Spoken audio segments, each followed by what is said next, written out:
Hi అండి. నమస్తే అందరికీ. అందరూ బాగున్నారా? నేను చాలా బాగున్నాను. అందరికీ హ్యాపీ సండే. ఈరోజైతే మా ఇంట్లో ఫిష్ పులుసు అండి. చూసేయండి.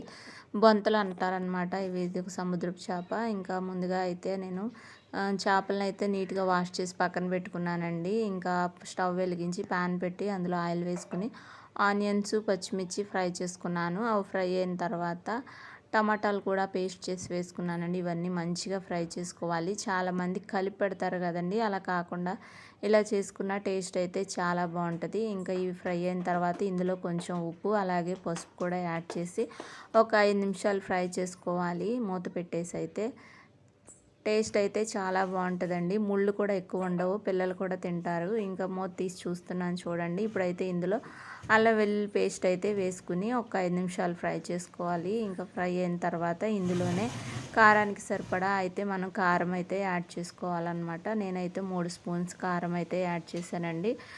నాన్ వెజ్ కదా, కొంచెం కారం అయితే పడుతుంది. ఇంకా కారం కూడా వేసి ఒక 5 నిమిషాలు మూత పెట్టి అలా ఈ ముక్కలకి కారం అంతా పట్టేటట్టు అయితే కలుపుకోవాలి. ఇలా కలుపుకున్న తర్వాత ఇంకా ఫ్రై అయిన తర్వాత అయితే మనం ఇందులోనే కొంచెం వాటర్ అయితే యాడ్ చేస్తున్నానండి. మనం పులుసుకు కావాల్సినంత వాటర్ అయితే యాడ్ చేస్తాను.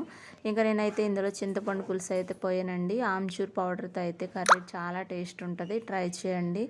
ఇంకా ఆమ్చూర్ పౌడర్ అయితే వేసేసి ఇది పులుసు బాగా మరగాలండి. ఎంత మరిగితే కర్రీ అంత టేస్ట్ ఉంటుంది. ఇంకా ఇలా మరిగించుకోవాలి మూత పెట్టేసి అయితే. ఇప్పుడు ఒకసారి మూత తీసి అయితే చూద్దాము. ఇక్కడ చూసారా, పులుసు అయితే చక్కగా మరుగుతుంది కదా. ఇప్పుడు ఇందులోనే ముందుగా కడిగి వాష్ చేసి పెట్టుకున్న అయితే చేపలు అయితే యాడ్ చేస్తున్నానండి. చూడండి, వీటిని బొంతలు అంటారు. ఇంకా ఇక్కడ ఎక్కువ దొరుకుతాయండి. ఇంకా ఇలా కలిపేసి ఒకసారి తిప్పేసి ఇంకా మూత పెట్టుకోవడమే అనమాట. ఇంకా ఇట్లా 5 మినిట్స్ మూత పెట్టి అయితే మగ్గించుకుందాం. ఇంకా ఇప్పుడైతే ఒక మిక్సీ జార్ తీసుకుని అందులో 4 వెల్లుల్లి రెబ్బలు, కొంచెం ధనియాలు, కొంచెం జీలకర్ర, ఈ పేస్ట్ ఇది వేస్తేనే చాలా టేస్ట్ ఉంటుందండి. చేపల పులుసుకి జీలకర్ర అనేది చాలా టేస్ట్ని ఇస్తుంది. ఇంకా నేను చూడండి మిక్సీ అయితే పట్టేశాను. ఇంక ఇది కూడా ఇప్పుడు మరుగుతున్న పులుసులో అయితే యాడ్ చేసేసుకోవడమే. ఇలా యాడ్ చేసుకుంటే పులుసు అనేది చాలా టేస్ట్గా ఉంటుంది. చూసారా, కర్రీ ఆల్మోస్ట్ దగ్గర పడుతుంది. ఇంకా ఇలా ఇది కూడా వేసేసుకుని ఒక 10 మినిట్స్ అలా మూత పెట్టి అయితే మరలించుకోవాలన్నమాట. ఇంకా చేపలు కూడా ఉడికి మనం వేసినవన్నీ చేప ముక్కలకు కూడా బాగా పడుతుంది అన్నమాట, పులుపు కూడా. ఇంకా ఒక 5 నిమిషాలు ఎలా ఉంచేసి ఫైనల్గా ఇందులో కొత్తిమీర అలాగే కొంచెం పుదీనా అయితే యాడ్ చేసేస్తున్నాను. ఇంకా అంతేనండి, సింపుల్గా బంత పులుసు అయితే రెడీ అనమాట. చేపల పులుసు టేస్ట్ చాలా బాగుంటుంది, సింపుల్గా అయిపోతుంది, ట్రై చేయండి. ఇంకా ఇప్పుడైతే స్టవ్ అయితే నేను ఆఫ్ చేసేస్తున్నాను, దగ్గర పడింది కదా.